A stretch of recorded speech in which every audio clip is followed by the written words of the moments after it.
saya dari Land Academy Indonesia. Hari ini kami akan mempersembahkan obrolan edukasi keluarga. Ini adalah tayangan perdana kami, yaitu tentang pandemi COVID-19 dan peranan orang tua dalam pendidikan dan kesehatan anak usia 0-18 tahun. Nah, teman ngobrol aku ini sekarang adalah Dokter Bagus. Di sini Dokter Bagus adalah seorang dokter di mana dia sudah melakukan penelitiannya yang sudah dibukukan. Nah, ini salah satu buku beliau yang sudah hasil penelitian beliau. Nah, ini Dokter Bagusnya udah muncul. Halo Dok, selamat pagi Dok. Selamat pagi. Gimana nih kabarnya Dok? Baik, selamat pagi.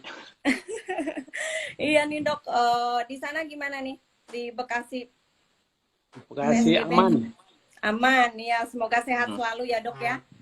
Iya nih Dok, kita akan pengen ngobrol nih tentang yang sekarang lagi heboh nih Dok, pastinya di seluruh dunia bahkan tentang pandemi COVID nih Dok. Karena ini sangat berpengaruh sekali terhadap keluarga, terhadap pendidikan, pekerjaan, semua berpengaruh Dok gitu. Nah, apalagi sekarang ada pembatasan interaksi sosial ya Dok ya. Iya, betul.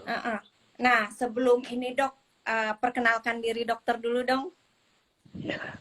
Baik, saya akan memperkenalkan diri. Nama saya Dr. Bagus Satria Budi.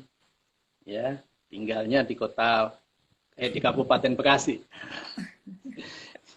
Pekerjaan saya konsultan di pendidikan. Ya.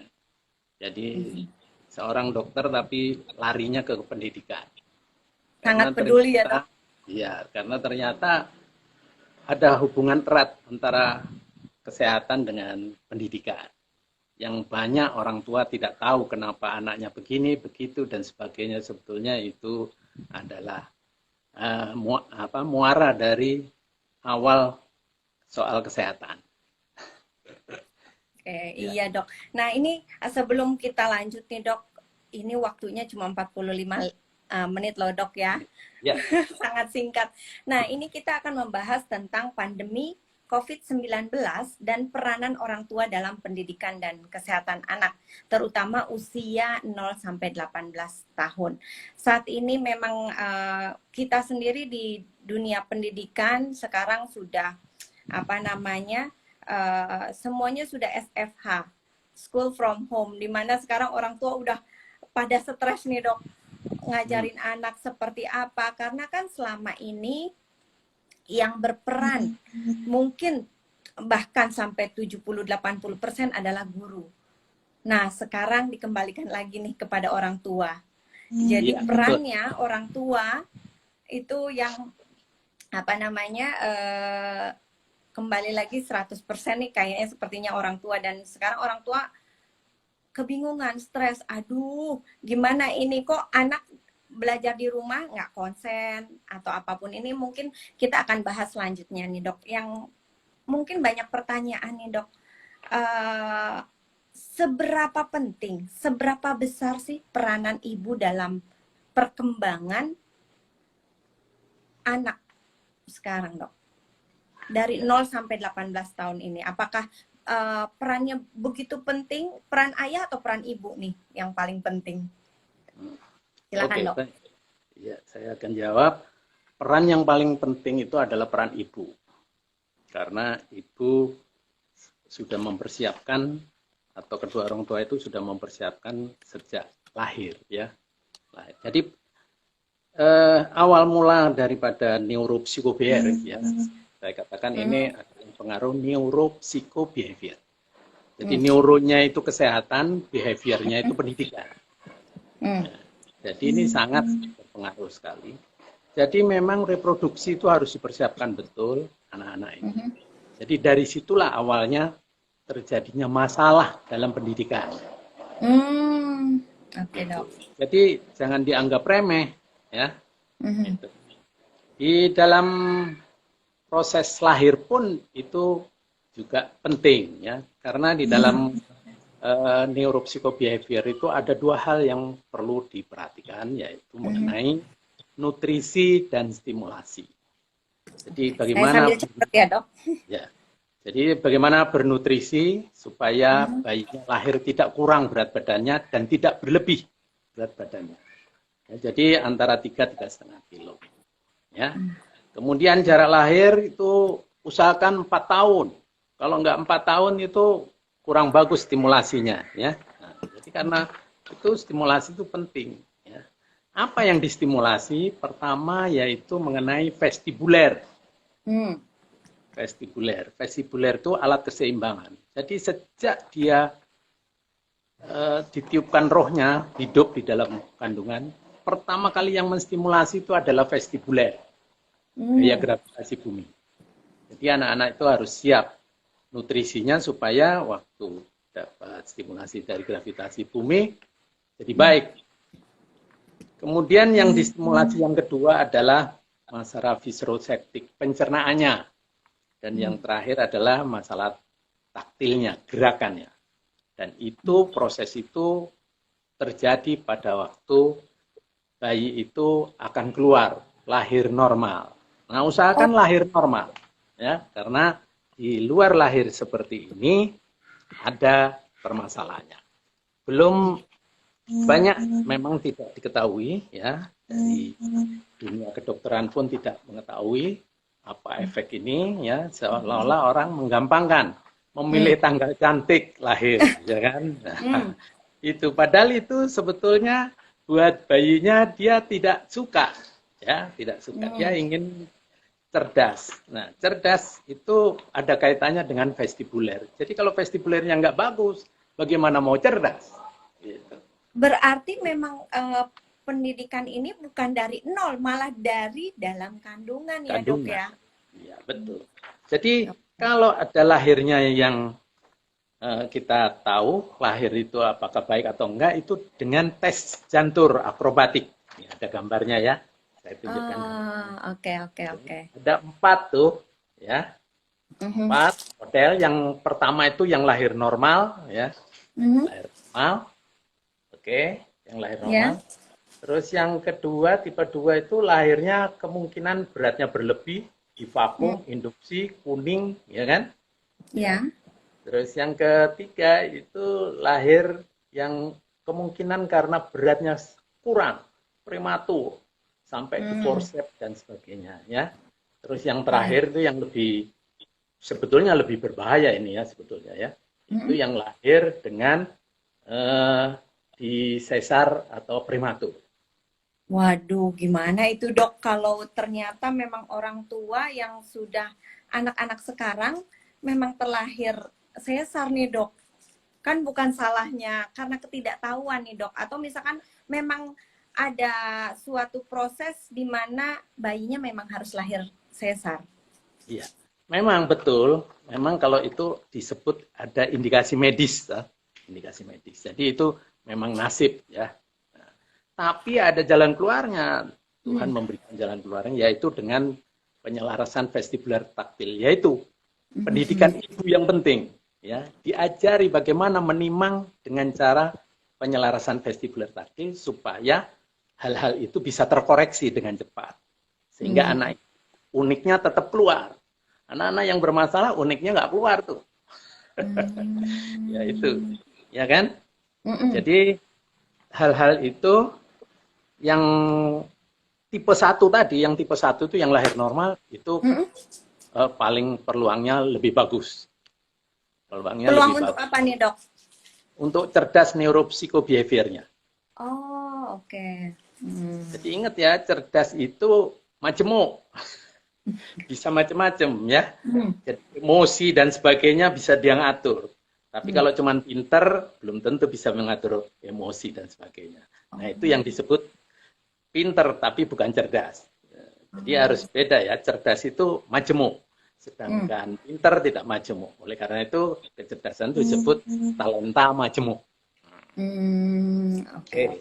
Jadi dari situ, maka ketika lahir, Yang dirangsang pertama vestibuler, dirangsang yang kedua viscerosetik, yang dirangsang itu melewati mulut rahim ya, viscerosetik, melewati mulut kemaluan vagina itu eksteroseptik. Nah, kalau tiga hal ini bagus, terjadilah proprioseptik, maka uniknya keluar. Gitu. Oke. Oke, jelas ya. Jadi peran ibu penting kan di sini? Oke. Iya. Nah, nih dok, ada pertanyaan nih. Cerdas majemuk itu maksudnya apa nih dok? Cerdas, kalau kita ngomong cerdas nggak boleh pakai majemuk sebetulnya. Oh, oke. Karena cerdas itu sendiri majemuk. Tapi kalau talenta baru boleh pakai majemuk. Karena talenta itu ada 8 menurut Howard Gardner kan. Iya, betul. Kan, Howard Gardner 8. Jadi kalau 8-8-nya hidup berarti dia cerdas. Oke. Ya, dan anak-anak yang ada gangguan-gangguan tidak semuanya hidup gitu ya. Ada bagian yang tidak hidup atau mati, ya kan? Itu menyebabkan makanya anak-anak yang lahirnya kurang bagus itu disebut pinter. Seperti Albert Einstein, itu autis, ya kan? Lahirnya prematur, kan? Lahirnya prematur, sungsang lagi, ya kan? Jadi dia hanya pintar tuh, makanya disebut jenius. Ya, cuman kalau dia nggak bisa belajar filsafatnya matematik, sehingga dia main ciptakannya cat teori relativitas intim, padahal itu bisa dibikin bom. Dia nggak ngerti, dia nggak memikir bahwa bom itu bisa membunuh orang. Nah, itu berarti dia tidak cerdas, ya kan? Tapi jenius. Gitu. Oke, jelas ya. Iya, nah berarti kan di sini ada namanya keterampilan kognisi ya dok yang harus diperhatikan oleh para orang tua. Nah, yang dimaksud kognisi kita sebagai pendidik di dunia pendidikan di sekolah ngerti ya dok kognisi. Nah, ini kan banyak orang tua yang awam, apa sih itu keterampilan kognisi dok? Keterampilan kognisi itu sebetulnya komponennya ada 8. Pertama, keseimbangan badan. Jadi yang dibangun dari vestibuler tadi ya. Yang kedua, motorik kasar, motorik halus, daya tangkap, daya balas, kemudian bicara bahasa, kemudian sikap, perilaku, yang terakhir adalah kemandirian sosial. Jadi 8 ini komponennya keterampilan kognisi. Dan rata-rata ini harus dipunyai. Ya, jadi kadang-kadang ada seorang ahli ngomong tidak ada hubungannya motorik kasar dengan kecerdasan. Wah, bahaya itu kalau sampai berbicara itu. Karena dia bisa cerdas karena ada pengalaman motorik kasar. Nah, ya kan, jadi semua itu harus dapat pengalaman. Itu nah, ini, ya. Oke, nah ini kan peluang besarnya adalah anak yang terlahir normal. Bagaimana yang terlahir sesar? Apakah akan ada hambatan nantinya dalam belajar? Terus menyikapinya bagaimana nih sebagai orang tua yang anaknya terlahir sesar, dok? Ya. Oleh karena itu anak-anak yang terlahir sesar seharusnya ya ada diajarkan waktu ibunya itu waktu melahirkan usia 3 bulan menimang dengan cara PVT, penyelarasan vestibular taktil. Supaya kekurangan-kekurangan tadi bisa terkoreksi. Gitu. Kenyataannya kan enggak didiamkan, ya kan? Takut dan sebagainya, malah dipeluk-peluk, tidak diapa-apain, ya kan? Malah pokoknya terlalu proteksi lah, overproteksi. Padahal itu harus dilakukan manuver-manuver yang menghidupkan vestibuler, menghidupkan taktil, menghidupkan proprioceptif. Supaya anak itu tidak jatuh pada SPD, tahu SPD? Sensory Process Disorders. Oh, oke. Ya kan? Karena itu nggak hidup, proprioceptifnya hambat, sensori integrasinya tidak sempurna. Ya kan? Sehingga praksis dan representatifnya tidak baik. Makanya anak ini bisa jadi SPD. Atau yang lebih parah adalah ASD, Autism Spectrum Disorders. Nah, ini. Apakah bisa ditanggulangi sejak dini, dok? Kalau misalkan ternyata anak itu sudah dideteksi bahwa anak Anda autis. Nah, sebetulnya orang baru tahu itu setelah 18 bulan. Padahal sebetulnya dengan tes reaksi jantung tadi, Mm-mm. Itu sudah diketahui prediksinya. Di 3 bulan Mm. udah tahu. Langsung diintervensi dengan PBB. Harusnya itu. Ya, supaya nggak Mm. muncul autisnya atau sensory process disordersnya nggak muncul. Menjadi normal kembali. Nah ini kadang-kadang kan orang tua dua-duanya kerja kan ditinggal, dititipkan Mm-mm. nenek. Ya kan? Mm-mm. Minum ASI-nya pakai botol, bukan langsung dari puting susu. Nah, Mm. itu bahayanya, ya kan? Jadi Mm-mm. 0 sampai 2 tahun itu periode yang kritis. Jadi harus diperhatikan. Jadi Oh, kalau itu berarti. terlambat, jadi kalau terlambat jadi Oke, berarti memang orang tua harus paham ya dok, sebelum dia merencanakan kehamilan lebih baik mengetahui apa-apa saja sih yang harus dipersiapkan dalam kehamilan itu ya dok. iya, iya. Nah, Jadi itu nah, yang pentingnya dalam pendidikan. mm-mm. Nah ini dok, tadi kan dokter bilang bahwa harus ada penyelarasan vestibular taktil ya dok. Nah, eh, mungkin orang tanya apa itu penyelarasan vestibular taktil itu, Dok? Wah, itu panjang, itu harus pakai peragaan. Diperagakan dan itu banyak film-film saya di Facebook saya itu kan saya Mm-mm. melakukan itu kan bisa aja Mm-mm. nanti pemirsa bisa melihat dari situ ya kan. Tapi Oke, kalau di. mau detailnya ya nanti kita harus ada seminar khusus ya kan mengajari Mm, ibu untuk melakukan. mm. Yang jelas itu ada kaitannya nanti dengan kepandaian ya. Oke. Oh, oke. Mm. Jadi memang apa namanya tadi dari awal nih Dok bahwa uh, ada terkaitannya antara pendidikan dan kesehatannya, yaitu harus dilihat dari nutrisinya, sistem pencernaannya, lalu gerakannya Dok ya. Karena selama ini kita taunya adalah cuma area sensorial ya, apa itu yang 5 panca indera dok, tapi Iya. ternyata ada yang lebih penting lagi vestibular di sini. Makanya itu kalau sudah terbentuk ya baik Mm-mm. itu vestibuler, kemudian taktil dan visoreseptiknya terpadu, disebutlah namanya rasa sendi atau proprioceptik. Dan ini yang akan melakukan secara cepat sensori integrasi. Mm. Sensori integrasi ini penting. Kalau ini gagal, maka dia gagal fokus. Nanti sekolah gagal fokus. Nggak bisa fokus, nggak bisa Mm. diem, nggak bisa duduk. Ya kan? Kan Mm-mm. jadi repot nih gurunya ya. Masa harus diikat di bangku nih anak, ya kan? Nah, padahal itu Mm. harusnya secara mandiri bisa dilakukan anak-anak itu. Nah, ini dok, apa namanya, bagi orang tua bisa tahu lebih dini nggak sih bagaimana gaya belajar anak, supaya nih orang tua juga kalau sudah tahu bisa dibicarakan dengan pihak sekolah sehingga keterlibatan antara orang tua, pihak sekolah dan anak itu saling berkesinambungan. Ya, betul. Jadi ini memang ada kaitannya dari keterampilan kognisi tadi, ya kan, Mhm. berkembang akan menjadi kebiasaan nih anak. Jadi kebiasaannya itu apakah dia menggunakan mata visual, apakah Mhm. menggunakan praktek tangan, gerak, atau menggunakan telinganya mendengar. Ya, ada 3 ini. Itu yang disebut modalitas belajar. Ya, Hmm. kecenderungan. Dan inilah guru harus kreatif bisa mengajar 3 model ini. Hmm. Jadi guru jangan monoton model visual, Hmm. hanya netet dia papan tulis, ya kan?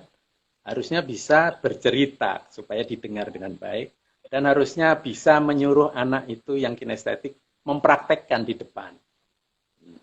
Kalau ini 3-tiganya bisa dilakukan, maka pada waktu tes, pada waktu ujian, nilainya tidak akan jauh berbeda ketiga modalitas itu.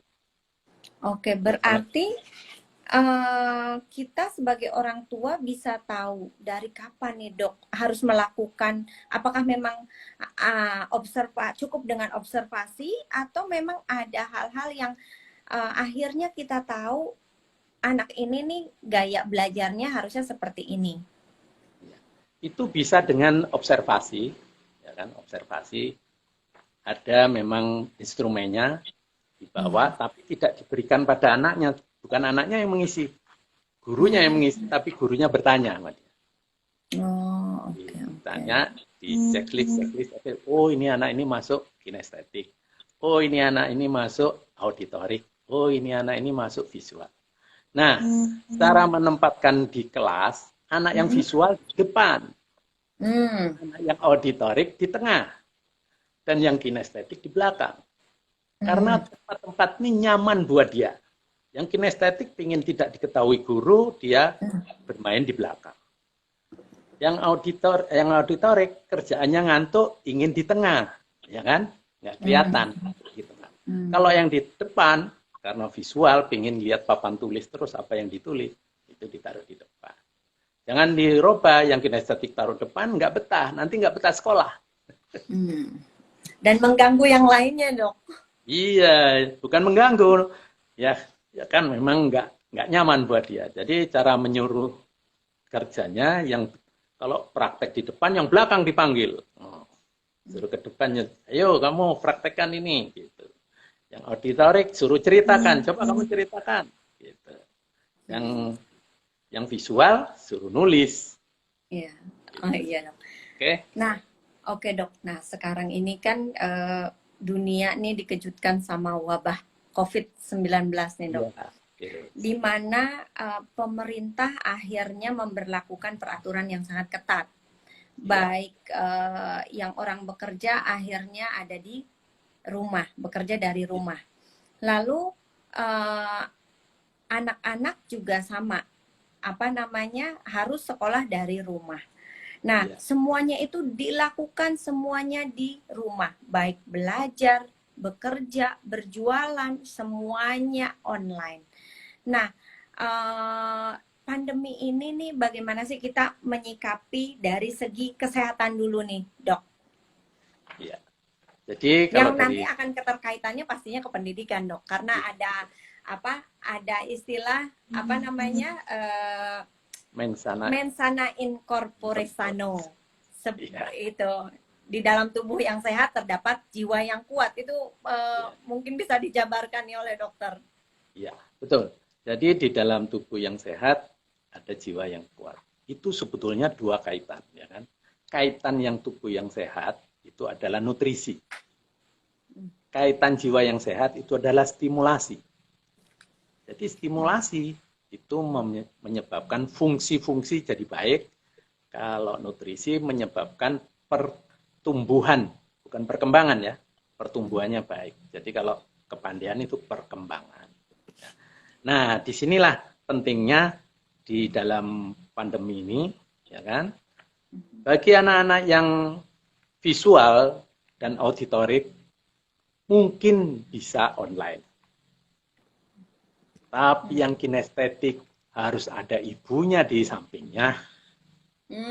Mengawasi, dia diperintahkan mempraktekkan. Oke. Ya kan? Jadi yang kinestetik mungkin juga yang auditorik itu. Kalau yang visual nggak ada masalah. Nah, sering anak-anak visual ini dinyatakan sebagai anak yang pandai dan sebagainya. Itu sebetulnya karena gurunya mampunya hanya bisa mengajarkan secara visual. Gitu. Secara visual itu paling gampang mengajarkan secara visual. Yang rumit itu auditorik dan kinestetik. Jadi harus banyak cerita, itu auditorik, harus banyak berpraktek. Anak-anak itu dilatih berpraktek, itu kinestetik. Ini yang memberatkan guru. Saya kira itu untuk pandemi COVID ini. Jadi gizinya harus seimbang ya, supaya tumbuh baik, imunitasnya tetap terjaga, dan kemudian distimulasinya, dicerdaskannya dengan sesuai dengan modalitas belajarnya.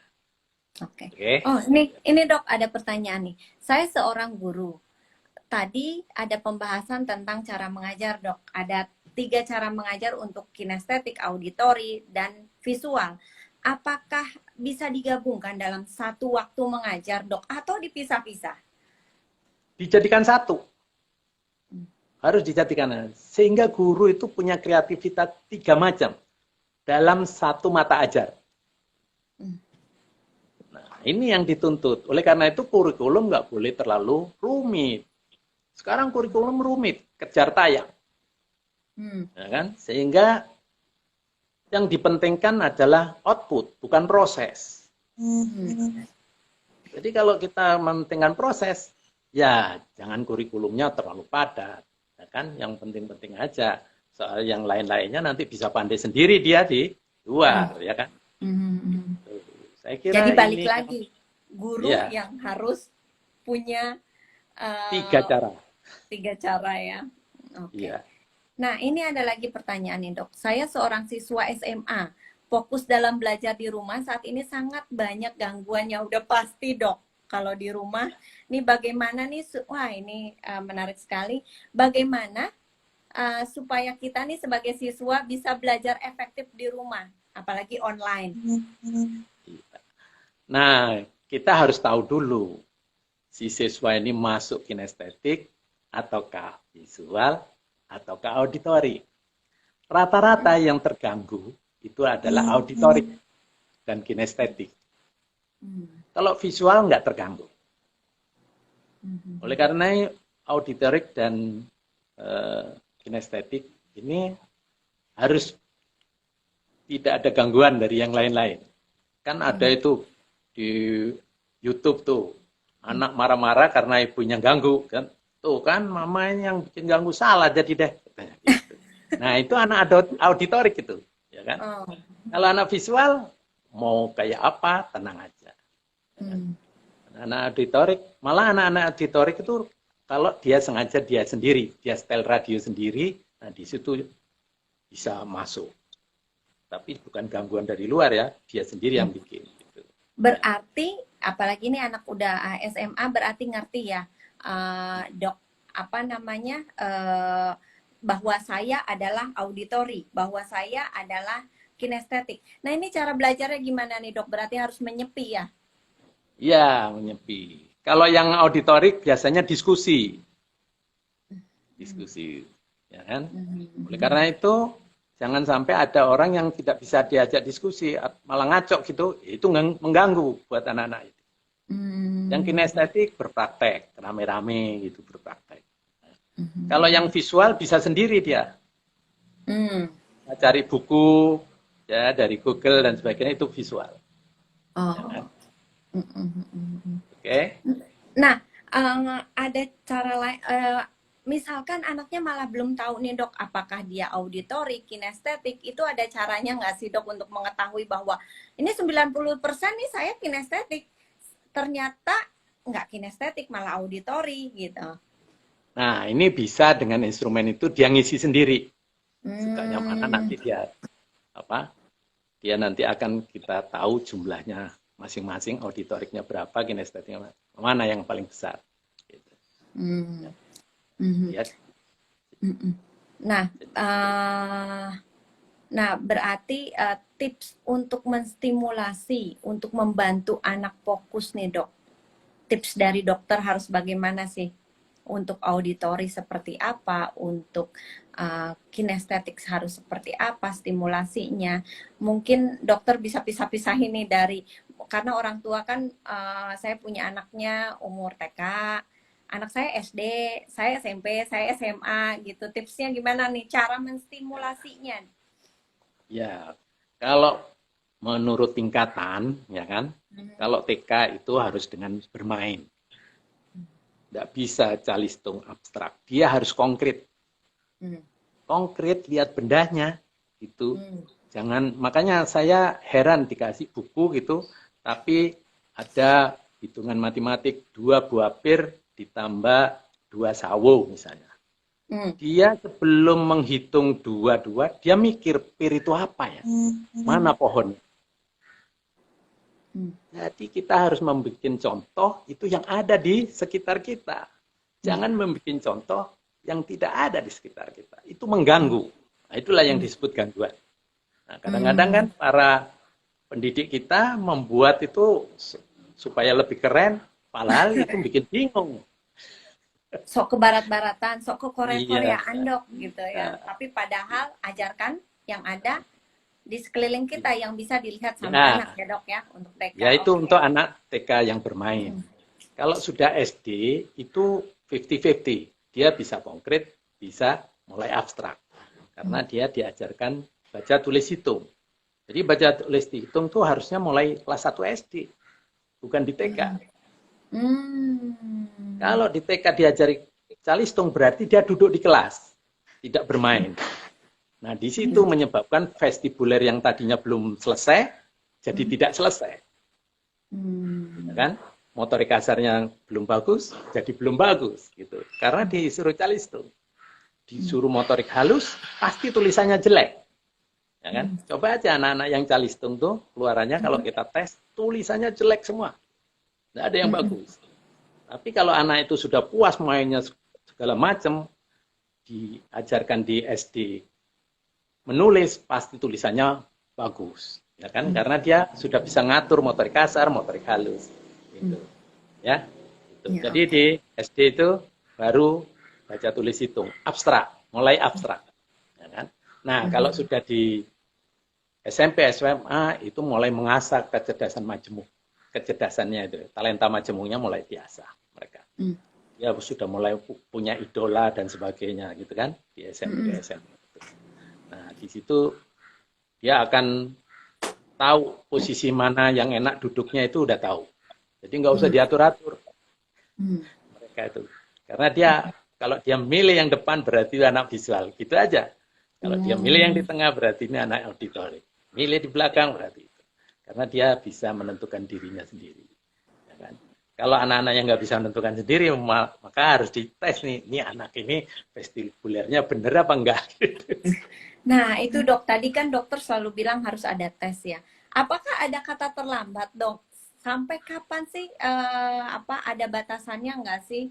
Bahwa aduh ini anak saya udah SMP nih, terlambat dong, saya baru taunya sekarang. Atau misalkan saya udah anak saya lah tahu begitu, saya dari umur 2 tahun udah tahu dong anak saya bakalan ini autis atau tidak gitu. Ada kata terlambat nggak sih dok? Kalau dikatakan ada terlambat, ada juga terlambat, ya kan? Oleh karena itu keterlambatan ini bisa diselesaikan juga dengan penyelarasan vestibular taktil yang rehabilitasi. Ya. Berarti nanti untuk selanjutnya bisa ini ya dok ya, bisa kasih tahu nih contoh-contoh bagaimana ya kan? stimulasinya ya. Nah ini bagian-bagian yang tidak yang tidak hidup kita stretching supaya jadi hidup. Gitu. Okay. Nah ini ada pertanyaan nih dok, ini betul kan banyak orang tua yang sekarang ini stres untuk ngajarin anaknya dok.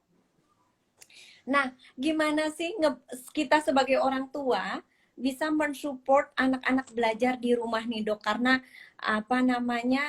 keterbiasaan anak itu kan hampir 100% berubah, di mana dulu di sekolah berserta teman-temannya duduk manis, sekarang kan di rumah ya gitu. Iya. Jadi memang kalau belajar di rumah itu sebetulnya ada yang suka, ada yang enggak. Anak-anak yang gangguan vestibuler itu lebih suka di rumah, yang gangguan vestibuler. Tapi yang enggak gangguan vestibuler itu senang di sekolah karena perlu kawan. Ya.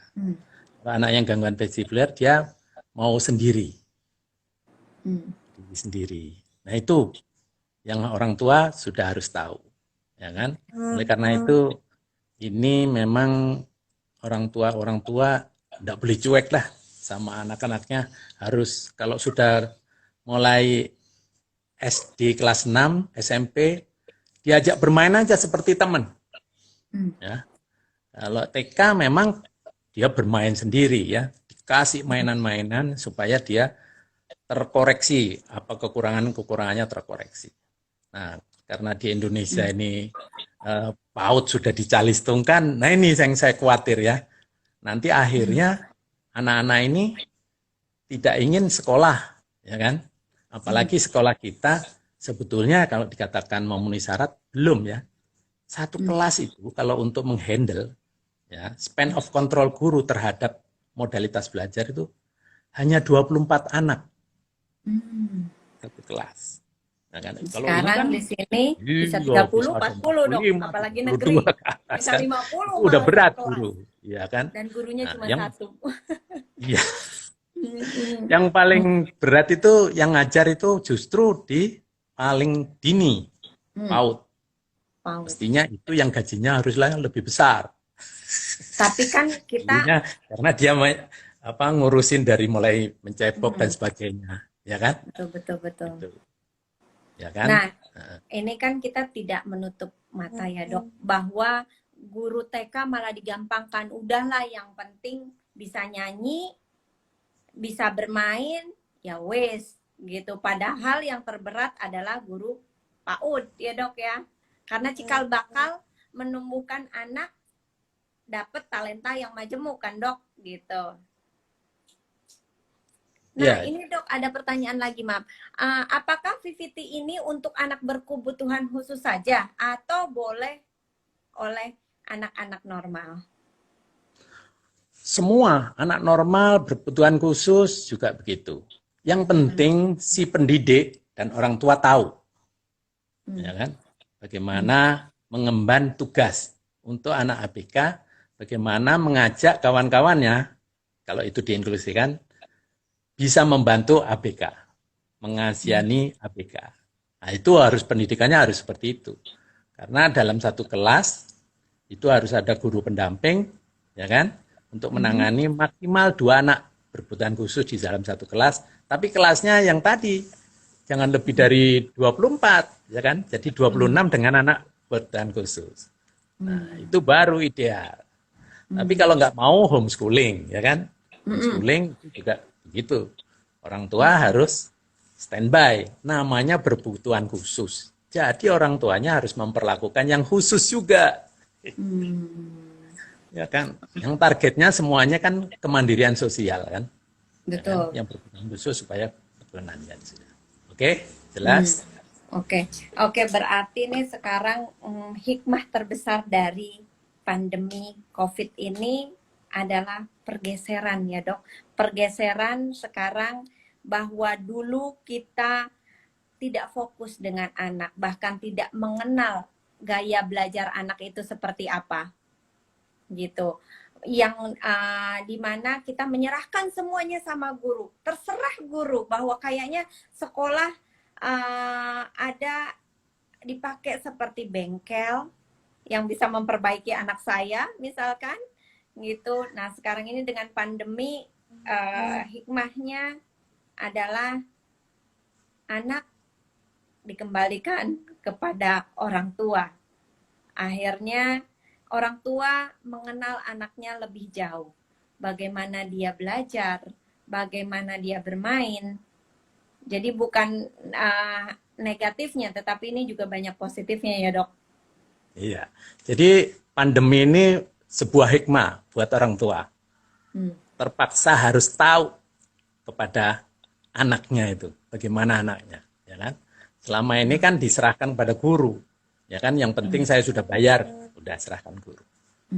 Nah sekarang begitu ada COVID, nah kan harus dihandle sendiri, ya di rumah, bagaimana anaknya. Padahal itu buah hatinya sendiri yang harusnya dikuasai oleh ibunya sebelum dikuasai oleh gurunya. Ini nah, terbalik. Iya dok, nah tadi kan lagi? Dokter kan menjelaskan dari awal bahwa anak harus dipersiapkan dari sejak dalam kandungan, itu sudah dipersiapkan nutrisinya, semuanya ya dok, sampai ke cara lahiran pun berpengaruh terhadap kecerdasan si anak. Nah untuk mengetahui itu kan dokter tadi bilang bahwa harus dibantu dengan serangkaian tes nih dok. Tes apa aja sih yang bisa dokter berikan?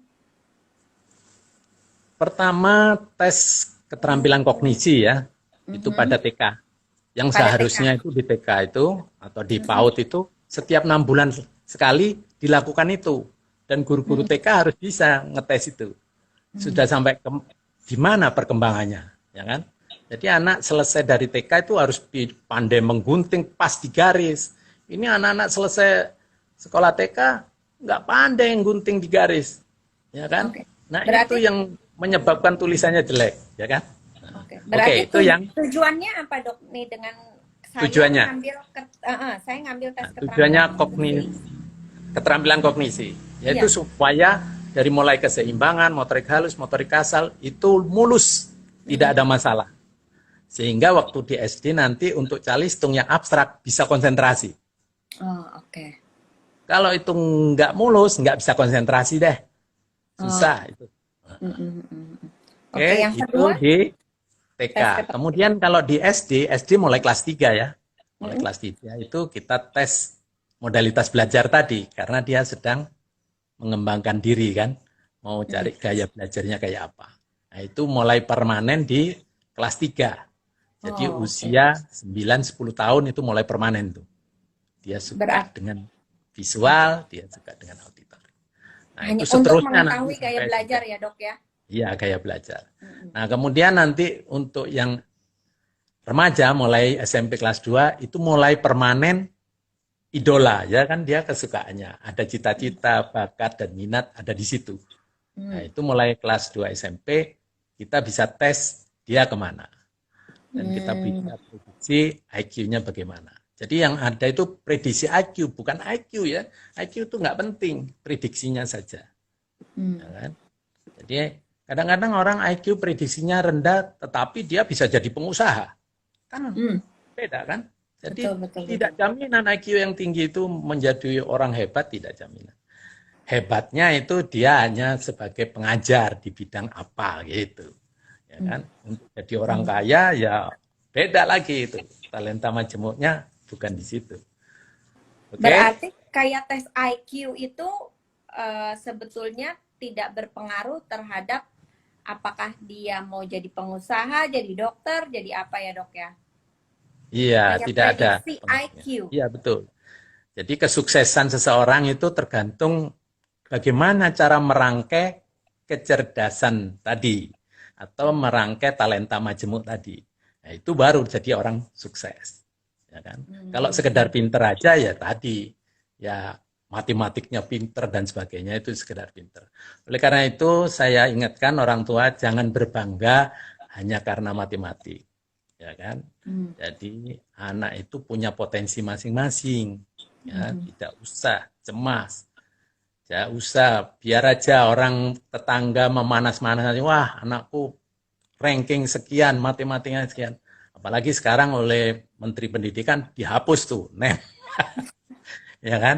Ya, berbahagialah itu, ya kan? Jadi, Sekarang pakai zonasi, tidak ada sekolah unggulan dan sebagainya. Guru dituntut harus bisa ngajar mulai dari anak yang slow learner sampai yang hebat fast learner. di dalam setiap-tiap sekolah. Gitu. Hmm. Oke? Oke, berarti seharusnya ini para orang tua dan guru harus mengerti tentang basicnya ini ya, Dok. Selain lima panca indera, ternyata ada vestibular, ada pencernaan, ada gerakan. Jadi di piramida belajar itu yang kita ketahui hanya lima panca indera. Sekarang ternyata yang terpenting malah vestibular, keseimbangannya ya, Dok. Ya, jadi maksudnya gini, ya, ini yang lima panca indera itu yang membangun yaitu mulai dari vestibuler, Hmm. taktil, dan visoreseptik. Itu yang membangun. Karena dia akan membentuk proprioseptik atau keunikan diri yang melakukan sensori integrasi. Jadi biar anak kembar satu sama lainnya itu tidak akan sama. Karena keunikannya berbeda. Ya kan? Dan disitulah punya keunikan-keunikan dan kita bisa tes uniknya kayak apa melalui minat dan bakat. Okay. Itulah. Nah, ini Dok, ada pertanyaan nih. Kan sekarang lagi semuanya harus di rumah nih Dok. Tetapi saya pengen melakukan ikut tes. Apakah bisa online nih Dok tesnya? Bisa saja online, nanti Bu Nungki yang ngatur itu. Lewat Len Academy ya Dok ya? Iya. Oke Dok, ini waktu terus berjalan. Mungkin nanti kita akan ada sesi obrolan edukasi keluarga selanjutnya nih Dok. Ini perdana sekali dengan dokter, baru pertama kali. Terima kasih atas waktunya Dok. Untuk teman-teman semua yang menginginkan tahu lebih jauh lagi apa itu Ya, PPT. baca di buku, ada di buku kan? Baik, ada di buku. Nah, ini bukunya, ada beberapa buku. Ini ada hasil penelitiannya Ya, dokter. Di pengaruh sini bukan hanya negatif satu positif ya. buku, di sini juga ada dari mulai ASI, asuh, asah, reproduksi, seri cerdasnya. Lalu setelah itu ada 0 sampai 2 tahun. Setelah itu ada balita, anak SD, dan remaja.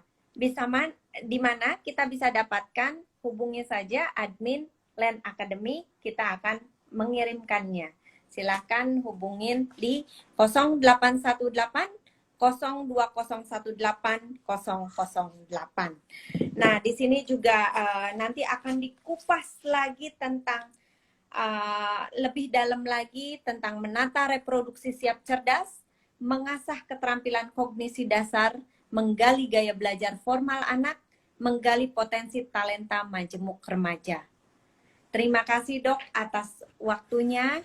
Semoga sehat selalu, stay safe. Iya, oke. Terima kasih. Sama-sama, terima kasih. Assalamualaikum Oke. warahmatullahi wabarakatuh. Waalaikumsalam warahmatullahi wabarakatuh. Oke, terima kasih. Jadilah orang tua menjadi fasilitator, motivator.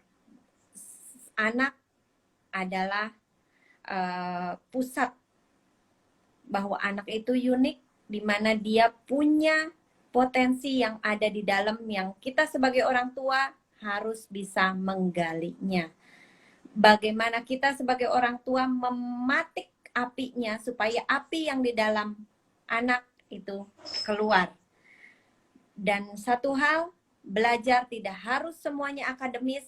Apapun yang ada di rumah, dia bisa cuci mobil, dia bisa nyapu, itu pun salah satu bagian dari belajar. Bukan berarti belajar hanya akademis saja. Terima kasih. Assalamualaikum warahmatullahi wabarakatuh. Waalaikumsalam warahmatullahi wabarakatuh.